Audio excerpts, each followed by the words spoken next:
Padre eterno, te agradecemos por este tiempo que nos has dado, Señor, para bendecir y alabar tu nombre, para inquirir y meditar en tu palabra, Padre, en tu palabra escrita.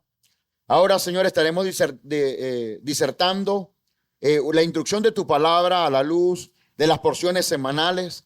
Y quiero pedirte, Señor, sabiduría para expresar de la mejor manera y saberme dar a entender, Padre, esta audiencia. Y no solamente esta audiencia presente, sino aquellos, Señor, que se conectan a través del internet, para que todos, Señor, puedan recibir oportunamente tu instrucción, tu palabra de aliento, de ánimo, de exhortación, de conocimiento, Señor, de caminar en los principios de tu reino. Padre, glorifícate en medio nuestro. Permite, Padre, que yo esté en el Mesías, así como el Mesías está en ti. Y permite, Padre, también que el Mesías esté en mí, así como tú estás en el Mesías. De manera, Padre, que podamos trazar tu palabra sin ningún tipo de añadido humano, sino que, siendo un instrumento tuyo, podamos, Señor, trazar tu palabra, exponer tu palabra, y que juntos, Padre, podamos ser edificados sobre la roca a través de esta verdad, y que juntos, Padre, podamos examinarlo todo, tomar lo bueno y rechazar lo malo, Padre, y comprometernos una vez más con los principios que aprendamos en este día. En el nombre de Yeshua, amén y amén. Arribamos, amados, en esta semana al estudio de la sexta porción, que tiene título de Toldot. Toldot es el plural del término generaciones. Sí, Toldot, generaciones. También, en cierto contexto, dentro del idioma hebreo, puede conocerse también como historia. ¿Ok? Generaciones o historia en relación con el relato de una historia.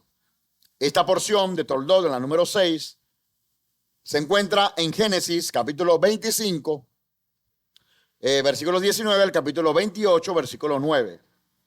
Malaquías, capítulo 1, versículo 1 al 14, capítulo 2, versículo 1 al 7.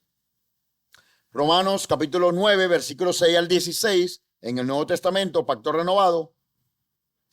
Romanos, capítulo 11, versículo 20, y el capítulo 12, versículo 14 al 17. Procedemos al resumen de esta porción. Isaac se casa con Rebeca. Luego de 20 años, sin hijos, sus plegarias son respondidas y Rebeca concibe. El embarazo es difícil, ya que los niños se pelean dentro suyo porque eran gemelos. El Eterno le dice que tiene 2 naciones en su vientre y que su hijo menor prevalecerá por sobre el mayor. Esaú e Isaf, se conoce en hebreo, Esaú sale primero. Jacob nace tomando el talón de Esaú. Esaú crece para ser un cazador, un hombre de campo, mientras que Jacob es un hombre completo. ¿Ok? Por allí hay unas traducciones que colocan en el español que fue un hombre sencillo o un hombre simple, pero hay un error en esa traducción. Es un hombre completo, es un hombre íntegro. ¿Ok? A ver, la sencillez de Jacob es que era de un corazón puro, de un corazón sencillo o simple, en el sentido que está puro, en ese sentido. Entonces, esta pureza hace que él como hombre sea un hombre completo. Amén. Y aquí tenemos una primera enseñanza. No la tenía presente, pero aprovecho el comentario. Cuando el hombre, en el ser humano, el hombre alcanza un corazón puro, es un hombre completo delante del Eterno. ¿Ok? Porque el estado de pureza permite que el espíritu de santidad, el consolador, te conduzca a toda verdad. Entonces tienes garantía de éxito porque te va a guiar a toda verdad si tienes el corazón puro. Él es un hombre completo, un hombre íntegro. Un habitante de las tiendas de estudio, ¿verdad? Dice que él se las pasaba en las tiendas. Y en esta expresión hay algo escondido, y es que desde el pensamiento hebreo, alguien que habitara en medio de tiendas, como lo leemos al español, una persona que vive en las tiendas es una persona que está dedicada al estudio de la Torá. ¿Ok? Isaac prefiere a Esaú, Rebeca a Jacob. Volviendo exhausto y hambriento del campo, luego del día de caza, Esaú vende a Jacob los méritos que le corresponden como primogénito por un guiso de lentejas rojas. Esto es lo que conocemos, ¿verdad?, como vender la primogenitura. Ok. En Gerar, la tierra de los filisteos, Isaac presenta a Rebeca como su hermana, por temor a ser asesinado por alguien que desee la belleza de Rebeca. Trabaja la tierra, destapa los pozos que su padre Abraham cavó y cava una serie de nuevos pozos de agua. Sobre los dos primeros hay una lucha contra los filisteos, pero las aguas del tercer pozo son disfrutadas con tranquilidad. ¿Qué vemos acá? Un patrón generacional. ¿Por qué? Porque Abraham vivió exactamente lo mismo con Sara, ¿verdad? Cuando estando en tierras ajenas, el rey se empezó a enamorar, ¿verdad?, de su mujer, de Sara, y él, para evitar ser ejecutado por eso, él presentó a Sara como una hermana. Pasan los años, Isaac nace, crece, se desarrolla, se casa, y exactamente le ocurre lo mismo en tierra de los filisteos, y tiene que hacer pasar a su esposa como su hermana para que no lo maten. Pero esto trajo muchas consecuencias a los filisteos en ese momento, ante las intenciones de que el rey tuviera a Rebeca como mujer. Entonces vemos allí un patrón generacional. Lo que ocurrió al padre le ocurrió al hijo. Y esto no está de más, amado, en este relato histórico. Siempre tenemos que velar para que nuestros hijos no repitan nuestra historia. Amén. Pero voy más allá. Tenemos que vivir también de tal manera que siempre estemos atentos y alertas a que nosotros no repitamos la historia de nuestros padres. Amén. Ok, segunda enseñanza en el día de hoy. Así que por un instante, en el desarrollo del tema, empiezas a pensar, si eres un hombre, ¿qué hizo tu padre? ¿Qué hizo nuestros padres? Si eres mujer, ¿qué hizo tu madre? ¿Sí? Algunos por edad pudieran ya definir que básicamente repitieron el patrón, ni modo, ya se repitió.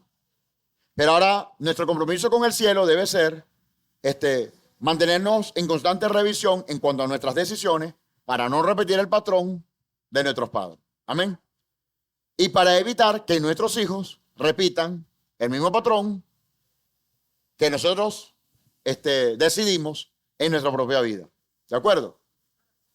Esaú se casa con dos mujeres hititas. Estos heteos eran también cananeos. ¿Ok?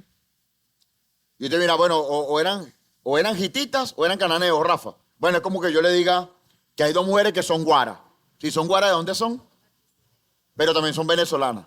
Es lo que pasaba con los heteos. Los heteos, los jebuseos y otras naciones eran parte de la gran Canaán en ese momento. Isaac se pone anciano y ciego y expresa su deseo de bendecir a Esaú antes de su muerte. Mientras Esaú sale a cazar para preparar la comida preferida de su padre, Rebeca viste a Jacob con la ropa de Esaú, cubre sus brazos con piel de cabra para simular a su velludo hermano, prepara un plato similar y envía a Jacob hacia su padre. Jacob recibe la bendición de su padre para tener el rocío del cielo y lo mejor de la tierra y para gobernar a su hermano. Cuando Esaú vuelve y el engaño es revelado, todo lo que Isaac puede hacer por su hijo es predecir que vivirá por su espada y que cuando Jacob descienda, Esaú subirá. Jacob deja su casa hacia Aram para escaparse de la ira de Esaú y para encontrar una esposa en la familia del hermano de su madre, Labán. Esaú se casa con una tercera mujer, Maclat, hija de Ismael. Entonces, antes de avanzar y entrar en objetivo, quiero hacer dos aclaratorias. Uno, que precisamente por el hecho de que Esaú se casa con una de las hijas de Ismael, se levanta por esa línea, por esas generaciones, los árabes. Y tal cual como fue la bendición de Isaac, tú vivirás por la espada. Es por esa razón que uno de los hobbies de los árabes en el mundo, ¿verdad?, es vivir por la espada. Todo es un conflicto. Es increíble, ¿verdad? Eso proviene de esta bendición. Por otro lado, segundo aspecto, es que nos pone a pensar el hecho de que Jacob es un hombre de corazón íntegro, pero se prestó para este engaño. Y la gran pregunta es, ¿eso estuvo correcto? ¿El fin justifica los medios? Evidentemente no. Esto fue incorrecto. ¿Ok? Esta maniobra de Rebeca fue completamente incorrecta. Se desconoce la razón por la cual el Eterno permitió tal engaño y aún así permitir que se bendijera a Jacob. De esto hay muchos escritos en la antigüedad que yo se los comparto a modo de comentario, que por eso ni me atrevo a ponerlo en pantalla, a modo de comentario. Dice el texto que cuando nace Esaú, Jacob, el mellizo de él, ¿verdad?, sale detrás de él tomándole por el talón. Y de acá los sabios entran en toda una exégesis de que Jacob sale tomado del talón, era porque por naturaleza Jacob debió nacer primero, pero Esaú fue vivo y se le adelantó, por así decirlo, dentro del vientre para nacer primero. ¿Ok? Ahora bien, yo no me atrevo, ¿verdad?, me atrevo a comentarlo, pero no a defenderlo con vehemencia, esa postura, ¿verdad? Porque es delicado, para ese momento no había ecosonograma, ¿verdad?, como para aseverar que efectivamente fue así en el vientre de su madre. Y el texto tampoco dice, y Dios dice que ocurrió esto y esto, ¿verdad?, para no poner en duda la palabra del Señor. Entonces, esta exégesis, amado, existe en comentarios de la antigüedad y en un sentido te genera cierta lógica de que el Eterno hubiese permitido que tras este engaño, al final, Jacob pudiera obtener la bendición. Sabemos que el Eterno, en su carácter, por excelencia, es un Dios justo, es un Dios de justicia. Entonces, ¿cómo pensar que le haya permitido la bendición sobre Jacob de forma permanente por todas sus generaciones, si la misma la adquiere bajo un acto de engaño? Nos pone a pensar el punto, pero la verdad es que en el Génesis no se aportan mayores detalles de esas razones. ¿Ok? Entonces siempre cuando llegamos a este punto, abre un espacio para añadir pues este comentario. El otro aspecto que entra allí en materia es que Esaú vendió la primogenitura. O sea, la desestimó. Me explico, para él no era importante. Y cuando el Eterno otorga derechos y sus hijos no valoran esos derechos, pierden muchas bendiciones. Y eso pudo haber ocurrido desde un análisis. No lo dice la Escritura. Desde un análisis también pudo haber ocurrido con Esaú. El hecho de vender, de poner en poco su primogenitura, otorgó el derecho a que su hermano entonces sí gozara de la bendición de la primogenitura. Y esto ya nos adelanta un pasito por acá, porque eventualmente en nuestras decisiones de la vida, muchas veces vendemos nuestra primogenitura en cuanto a desmeritar la bendición que el Padre nos ha dado y lo cambiamos por un plato de lenteja. O lo cambiamos con toda ligereza ante cualquier necesidad que tengamos. En este particular, para Esaú fue la necesidad de hambre, ¿verdad? Él quería comer. Pero muchas veces nosotros precisamente por cambiar por un plato de lentejas, cambiamos muchos derechos y muchas bendiciones que el Eterno nos otorga. Eso es una verdad que está allí inmersa dentro de esta historia. Bien, entremos en materia. Hoy trataremos 4 tópicos. Y la primera de ellas es preguntarnos cómo está nuestra vida de oración. Y propio de esta pregunta, me voy al versículo 20-21, a los versículos 20-21 del capítulo 25 de Génesis. Dice, hubo 20 años de espera hasta ver el cumplimiento de la promesa de que la descendencia de Abraham iba a multiplicarse. Y esto nos enseña muchas cosas. Vamos por acá. El camino con el Eterno no es un camino fácil. Está lleno de problemas y motivos para tirar la toalla. El camino de la fe consiste en confiar en el Eterno para poder superar todos estos problemas y ver los cambios radicales en los momentos de crisis de la vida. Mientras reflexionamos en esto, caemos en un punto. Y es que dentro del relato se nos da a conocer que Rebeca era estéril y que Isaac oró por muchos años, para ser específico, por 20 años, hasta que finalmente su esposa concibió. Y esto te habla cómo el Eterno responde muchas veces, inclusive en años. ¿Ok? Pero lo que nos enseña aquí el patriarca Isaac es que en ningún momento él dio su brazo a torcer. Su oración era que su esposa tuviera un hijo y se mantuvo así por 20 años orando por esa petición. Y nosotros apenas oramos 2 o 3 veces, vemos que no hay respuesta al respecto de lo que estamos pidiendo y abandonamos. Ya creemos que no es voluntad del Eterno y no necesariamente es así. Yo quiero invitarle, amado, a que usted espere. A lo mejor no serán 20 años para algunas peticiones, pero conociendo el carácter del Eterno desde la Torá, muchas veces las respuestas, sus respuestas, no son inmediatas. ¿Ok? Porque en pro de Él enseñarnos alguna lección de vida, alguna verdad, algún principio de vida, en nuestra torpeza humana y en nuestra torpeza cultural hispana, necesitamos aprender de su carácter para estar prestos y preparados a lo que queremos vivir junto con la bendición que le estamos pidiendo. Amén. Muchos jóvenes no alcanzan a casarse a temprana edad, digo, guiado por el Eterno, ¿verdad? En el temor del Eterno. Por ejemplo, oran por una novia o por una futura esposa y pasan años. Eso cuadro lo he visto en algunas amistades en mi entorno. Y pasan años. Y a veces yo meditando en el asunto, llego a la conclusión de que ha pasado mucho tiempo porque no habían estado preparados para estar casados. Y el Eterno, para ahorrarles un dolor de cabeza, ¿verdad? Tarda así su respuesta en traer al esposo o a la esposa a una persona que tenga dicha petición. Entonces, ciertamente, hay muchas peticiones que están en la voluntad del Eterno, pero que deberá cobrar todo un proceso, a veces de años, ¿verdad? Para que finalmente el Eterno nos dé la respuesta a lo que estamos pidiendo. Y fue el caso, en este caso, valga la redundancia, de Isaac, que 20 años después, finalmente, el Eterno le concedió tener un hijo. Y entonces acá empalmo con el tema de la vida de oración. Porque abandonamos muy rápidamente en pro de las peticiones que tenemos.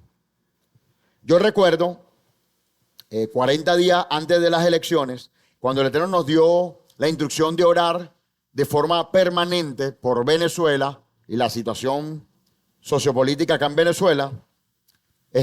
Yo recuerdo que en el primer llamado, cuando el Eterno pues ministró nuestras vidas, nuestros corazones, ser parte de esta oración comunitaria, en el primer llamado y en la primera semana mucha gente se sumó, pero en la medida que pasaba el tiempo la gente dejó de sumarse. Hoy arribamos a más de un año y nos mantenemos todavía nosotros orando y somos muy pocos los que nos mantenemos dentro del grupo de oración. Eso, entre muchas cosas, demuestra el hecho de que la gente se llena de desesperanza. Y al no haber ningún cambio, sino al contrario, más bien la cosa es como que peor, no provoca ni orar por eso. ¿Sí? Pero hemos aprendido por su palabra de la persistencia de Isaac, ¿verdad?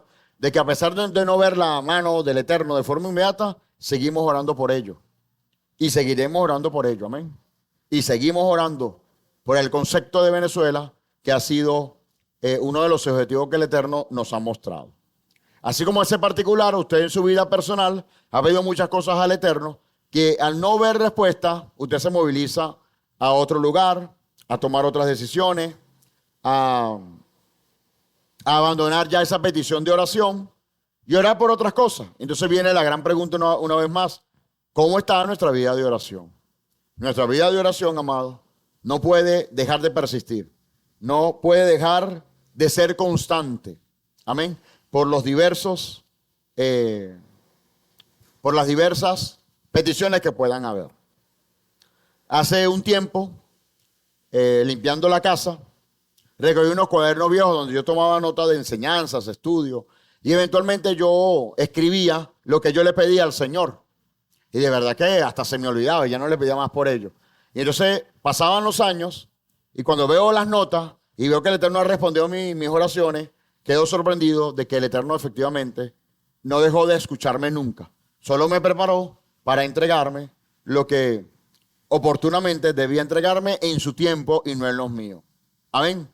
Tenemos que estar prestos y preparados para esta perspectiva en cuanto a orar al Eterno y a esperar así su respuesta divina sobre nuestras vidas. Tenemos que ser perseverantes en la oración y siempre acompañarlo con acción de gracia. ¿Por qué la debes acompañar de acción de gracia? Porque debes agradecer al Eterno por lo que estás pidiendo, aunque no estás viendo el hecho de que te lo esté dando. Lo cierto es que a su tiempo Él lo dará, o dará algo mejor. Y muy bien hacía el énfasis, mi hermano, al respecto de que nos da lo que estamos pidiendo, pero no de la forma como lo estamos esperando. Y eso muchas veces puede cortar las esperanzas en el creyente, porque no está llegando como queremos. Ve usted la exclamación de Rebeca cuando está embarazada y siente a sus hijos moviéndose en su vientre. Primero que querían un hijo, ahora llega el hijo y ahora te va a quedar porque están peleando en el vientre. Pero entonces ella dice, bueno, entonces yo prefiero, si van a estar en pelea, morirme yo. ¿Sí? Y a veces, amados, bueno, a veces no. El Eterno, quiero confirmar, el Eterno ha intervenido en nuestras vidas de formas paradójicas, ¿ok? A lo que estamos esperando. Pero así el Eterno lo ha permitido, ¿ok? Así el Eterno lo ha permitido. Por algún propósito que vas a conocer mucho más adelante. Quiero compartir acá un aporte del doctor Ketriel. Disculpen que no puse su autoría acá, lo olvidé.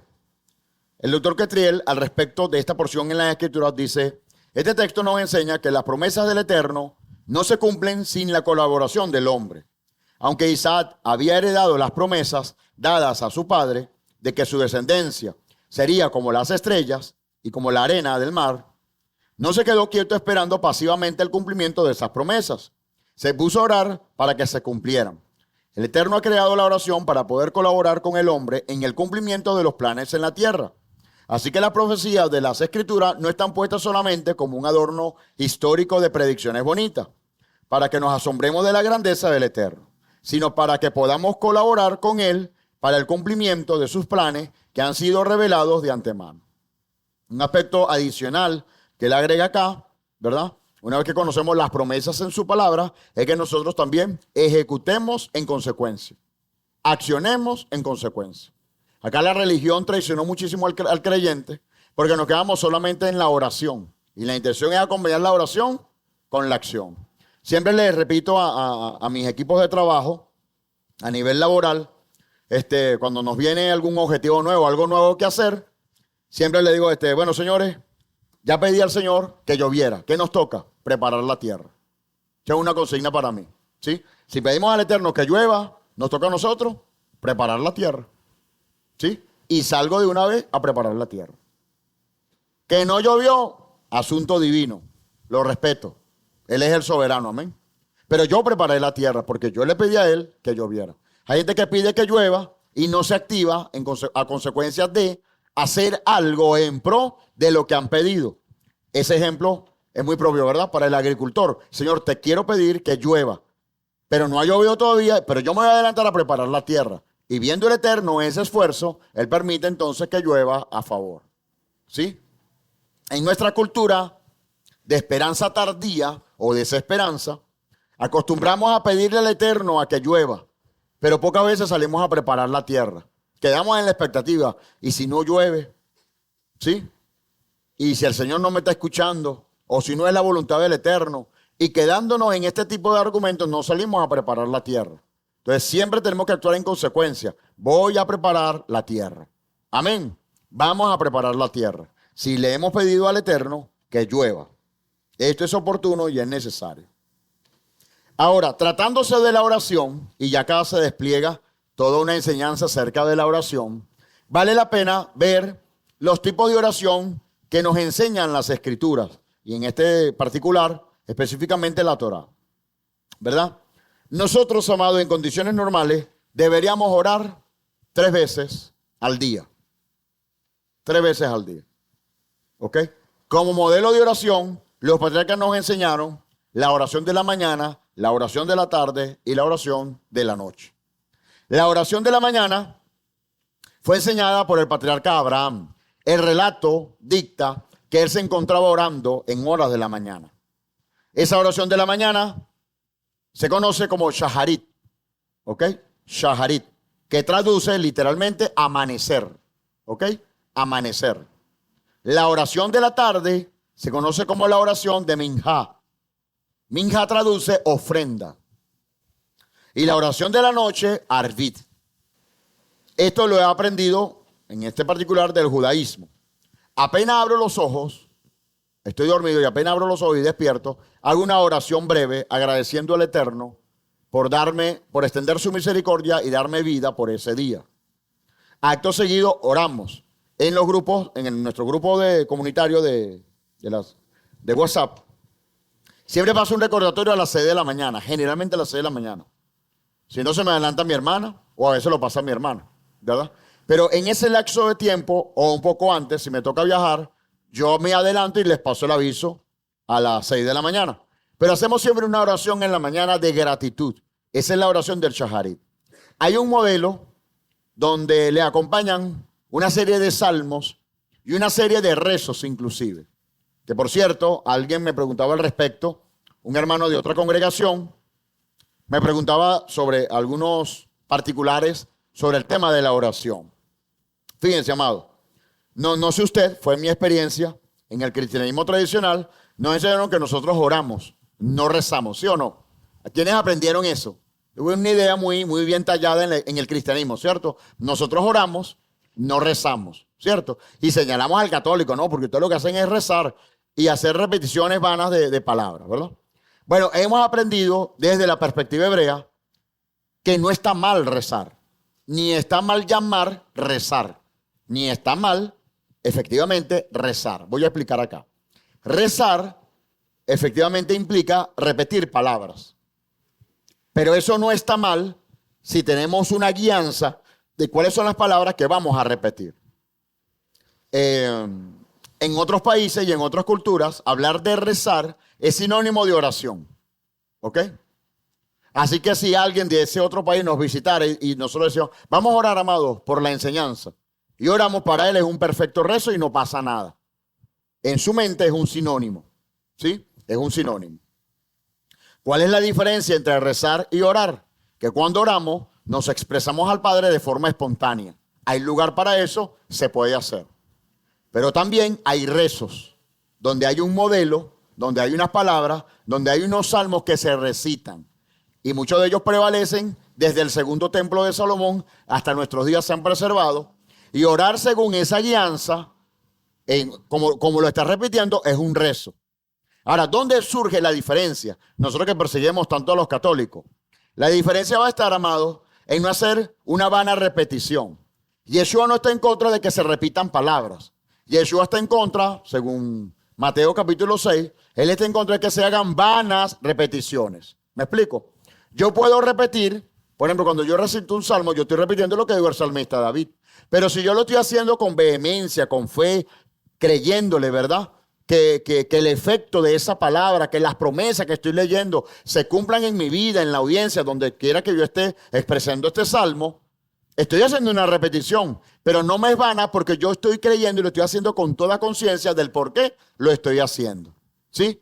Ahora, ¿cuál sería la vana repetición? Que yo te lea el Salmo 23 con flojera, con indiferencia, sin tener confianza ni fe en el Eterno, de que Él nos va a guardar como un pastor a sus ovejas. ¿Sí me entiendes? Allí es una vana repetición. Entonces, no está en contra de las repeticiones, sino de la vana repetición. Dicho así, cuando Yeshua, una vez más, en Mateo capítulo 6, nos enseña acerca del Padre Nuestro, cuando le preguntan, Señor, enséñanos a orar. Él está dejando una guianza, eso es verdad. Pero yo pudiera repetir, como en efecto eventualmente lo hago, yo repito tal cual la oración del Padre Nuestro, tal cual lo que enseñó Yeshua. Entonces, cualquiera que me escucha, bueno, pero es una buena repetición, ¿no? Porque yo lo estoy haciendo con toda conciencia de lo que significa la oración del Padre Nuestro, ¿sí? Padre nuestro que estás en los cielos. ¿Está en los cielos? Sí, y lo estoy haciendo con conciencia. Hágase tu voluntad en la tierra como en los cielos. ¿Lo necesitamos? Claro que sí. ¿Por qué no repetirlo? Me explico, si tengo esa necesidad de que su voluntad se haga en la tierra como en los cielos. ¿Sí? Danos hoy el pan de cada día. ¿Necesitamos el pan de él cada día? Por supuesto que sí. Entonces puedo repetirlo tal cual. Entonces hay lugar para orar repitiendo salmos, repitiendo modelos de oración, pero también hay lugar para orar espontáneamente en función a la necesidad expresa, como te salga, como surge de tu alma en un momento dado que tú clamas al Dios del cielo. Amén. Hay lugar para ambas cosas. En hebreo se conoce como ikdedibut. Es una oración espontánea. Entonces hay lugar para ambas. Amén. Hay lugar para ambas. Ahora bien, cuando un católico o un creyente de cualquier credo lo hace meramente por repetirla sin conciencia de lo que está haciendo, allí se convierte en una vana repetición. Que a mí me sorprende, amado, permítanme aquí el anterisco, ¿verdad? Yo cuando voy al sepelio de algún conocido católico y van a la iglesia católica, yo sé, amado, que el 98% de las personas que están acompañando, familiares, amistades, chismosos, vecinos, que están alrededor, ¿verdad?, del sepelio, tienen años sin ir a la iglesia católica.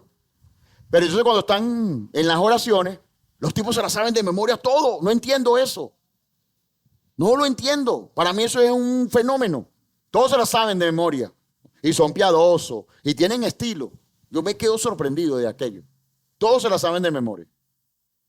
Entonces, una vez más, repetir palabras no está mal. Malo es repetir con vanas repeticiones. ¿Ok? Ajá. Entonces, amado, nosotros como hijos del Eterno, el modelo por las Escrituras es que oremos en la mañana, en la tarde y en la noche. No esperar que la iglesia, la congregación, la comunidad a la que pertenezco, me diga que va a haber un servicio de oración para yo entender que debo orar. No, tu vida de fe, de la mano con Hashem, debe depender al menos de orar 3 veces, al menos 3 veces al día. Y esas 3 veces del día deben sumar, son recomendaciones, no está escrito, al menos las 3, 1 hora. Las 3 juntas, al menos, como menos, 1 hora. Porque en el deber ser, ya una perspectiva meramente judía, ¿verdad? La oración de la mañana, haciéndola ligerito, 1 hora. 45 minutos, yo me tardo 45 minutos a 1 hora. ¿Verdad? En la tarde, unos 25, 30 minutos. Y el de la noche, unos 20 minutos. ¿Sí? Y al acostarte, hay una oración que dura, creo que son 13 segundos.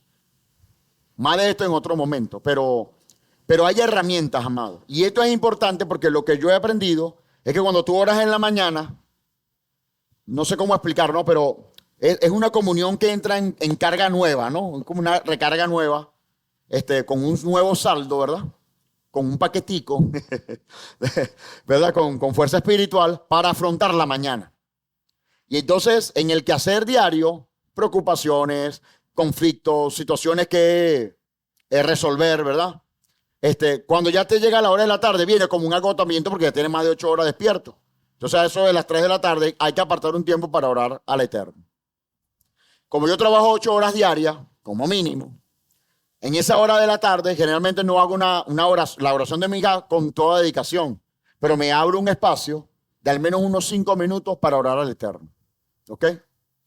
Hace muchos años yo oraba en el baño y entendí por la palabra que en el baño no es bueno orar. ¿Oyeron? Si alguno lo tenía por costumbre, no es bueno orar en el baño, porque los baños, los sanitarios son lugares impuros, gracias. Impuros a la presencia divina. Esto sí lo aprendemos, no dice la escritura, ¿verdad? Hermano, muéstrame el texto donde dice eso. No lo dice. La escritura no lo dice. Entonces, estamos claros. Claro, pero para hacer la necesidad. Pero el punto aquí es la oración, no la necesidad. La necesidad tiene que hacerla en el baño. Ajá. Ok. Las escrituras expresamente no te indican, ¿verdad?, que no debes orar en el baño. Ok.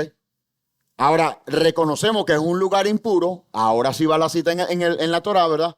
Dice que a efecto de la necesidad tenías que salir del campamento, ¿verdad? Abrir un hoyo y luego cubrir la necesidad. Evidentemente no había poseta en aquel momento. Gracias, Señor, por dar tal revelación. Es muy importante en la vida de cualquiera, ¿sí o no? Tener una poseta en casa. Desde Trump a un niño de la calle, para toda la humanidad. Una poseta es muy importante. ¿Por qué tienen la duda? No entiendo. ¿Ah? Es muy importante. Ajá. El punto es que, ¿por qué debía salir del campamento? Porque era una práctica impura, pero necesaria. Que sea impura no significa que es satánico. Atención con esto. Que sea impura es que simplemente tiene que estar alejado de lo que es puro. ¿A ver? Entonces, así como usted no concibe comer dentro del baño, Espero que sea así para todos, ¿verdad? No es tampoco del todo sano. Hemos aprendido que orar dentro del baño no es correcto. No es lo correcto, ¿ok? Entonces tenemos que abrir un espacio. Hace muchos años yo oraba en el baño. Yo era tornero fresador y a eso de las 3 de la tarde venía gran calor allí en el taller. Y entonces yo trataba de terminar todo en un momento allí. Era como un break que yo tomaba. La gente se tomaba un café y yo me iba al baño y oraba al Señor en el baño. Aprendí eso y bueno, hoy en día, ¿qué hago? Hago mis necesidades, salgo del baño, me abro un espacio a solas y oro al Eterno. Por unos minutos, unos breves minutos. Pero que sea al menos 3 veces al día. Cuando el apóstol Pablo enseña en la carta a los tesalonicenses orar sin cesar en el capítulo 5, orar sin cesar en su contexto significa ora al menos 3 veces al día. Ora en el transcurso del día.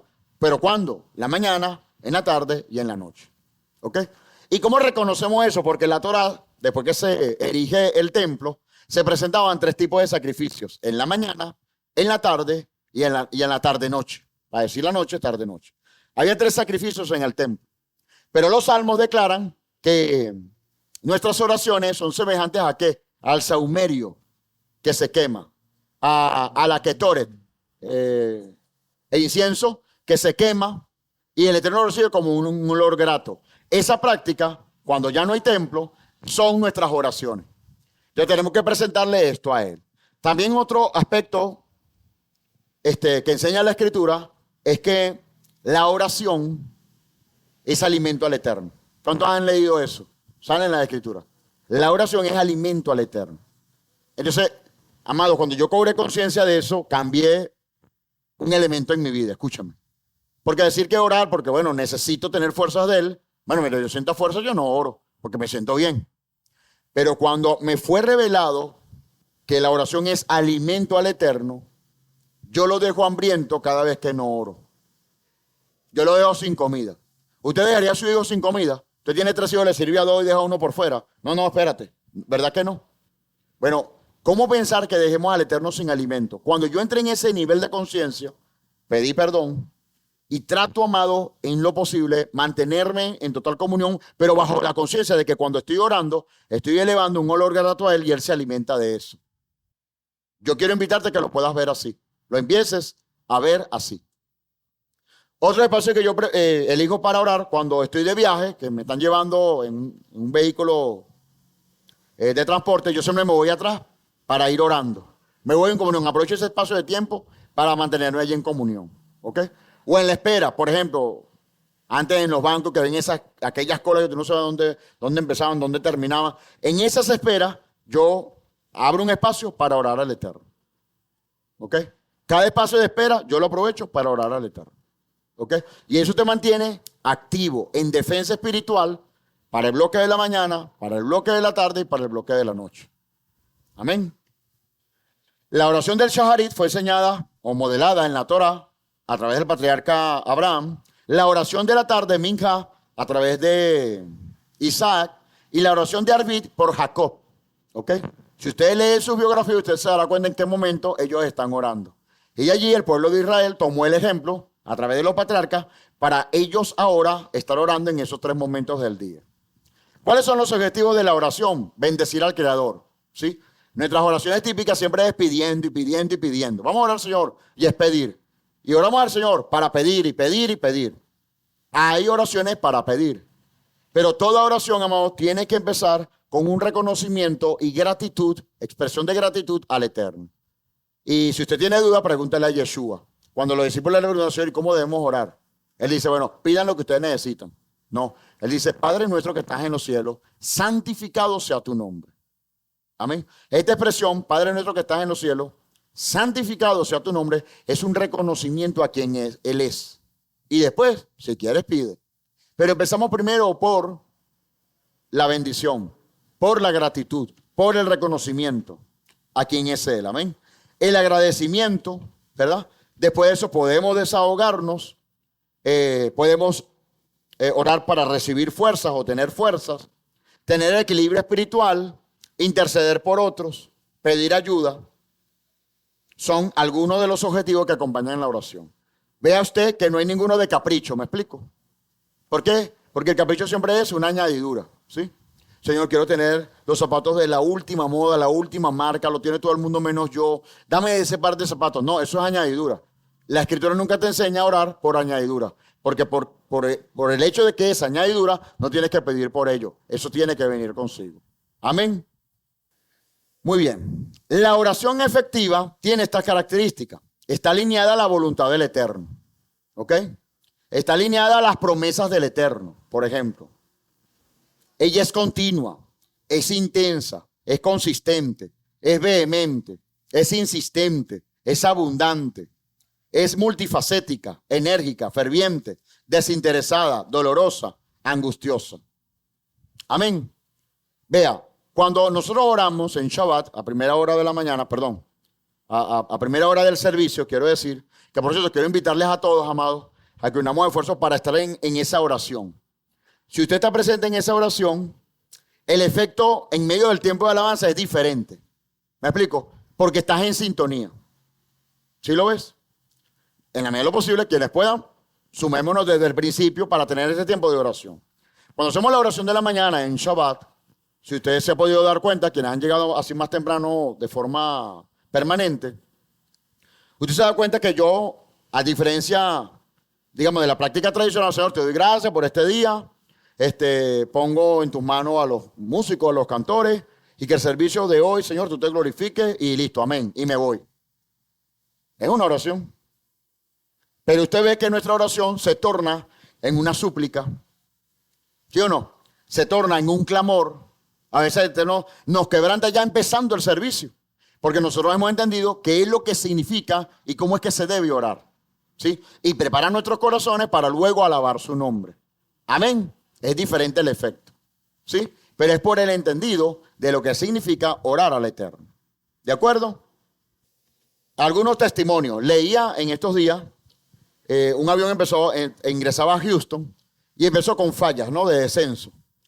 Y entonces todo el mundo empezó a pegar gritos, pues lógico, un pánico colectivo dentro del avión, desesperado, y se levantó un pastor y le dijo: Señor, amo del universo, mete tu mano en medio de los aires y que podamos aterrizar bien. Lo hizo con vehemencia, con autoridad, con seguridad, con fe, con confianza en el Eterno. Todos en medio de los gritos y la desesperación escucharon aquella oración de este hombre y de pronto el avión se estabilizó. ¿Ok? Y finalmente aterrizó. Y aparentemente cualquiera de la lógica, bueno, hubo una falla, bueno, se recuperó la falla y aterrizaron normal. Entonces que cuando aterrizan, el capitán y el piloto auxiliar, señores, antes de bajar queremos comentar algo, porque estamos muy sorprendidos. Y todo el mundo entre lloros, abrazos, alegría, tristeza, dicen, agradecemos a Dios porque finalmente aterrizamos. Entonces alguien en medio de los pasajeros dice: menos mal que el motor respondió. No, eso es lo increíble. El motor nunca respondió. Y el auxiliar le dice: señores, técnicamente, por fundirse el motor, no íbamos a contar con la estabilidad para aterrizar. El motor sigue quemado. No tenemos explicación física por la que pudimos aterrizar. Y unos que otros creyentes pues empezaron a darle gloria al Eterno porque fue evidente que fue un milagro donde el Eterno intervino para que esa tripulación no muriera aquel día. Eso lo hace el Eterno. Amén. Amén. Sí, Señor. Lo otro, que fue por cierto un mensaje que le pasé esta semana, entre jueves y viernes, le pasé un cortometraje allí de TikTok en este caso. Hicieron un experimento de física cuántica y entonces una persona en una cabina electromagnética que impide que cualquier señal salga de ella. ¿Ok? Obviamente sin teléfono, sin nada. Está encapsulada la persona, ¿ok? Hay garantía de que está encapsulada la persona. Y colocan a una persona a un lado fuera de la cabina. Y le piden a esta persona que está dentro de la cabina orar por la otra persona. Ambos tienen todo un aparataje con una resonancia magnética, ¿ok? Y cuando la persona que está encapsulada empieza a orar por la otra persona empieza a recibir señales cerebrales y empieza a generarse cuadros de dopamina. y empieza a reflejarse en algunos sectores del cerebro, ¿verdad? Una actividad de agrado, de que se sienta bien, ¿sí? Es como que, por ejemplo, mi hermana Katy esté preocupada en un momento dado y yo oro al Señor y de pronto ella se empieza a calmar y ella cree que es por cuenta propia y resulta que es alguien que está orando por ella. ¿Usted se imagina eso? ¿Cuántas veces el Eterno nos ha puesto a orar por alguien que usted no ha visto en mucho tiempo y de pronto se encuentra con la persona? Yo he vivido eso muchas veces. Entonces, a la conclusión que se llega, porque tú puedes pensar en la otra persona, no pasa absolutamente nada, pero cuando estás orando por la otra persona, sí hay una actividad cerebral. Entonces, a la conclusión que llega, o sea, definitivamente, no es por la física cuántica, hay algo mucho más allá que atraviesa estos muros. Es evidente, es algo espiritual y es el Eterno que está orando en la otra persona, porque ni siquiera es la persona que está orando por el otro, es el Eterno que está interviniendo en la vida de otra persona.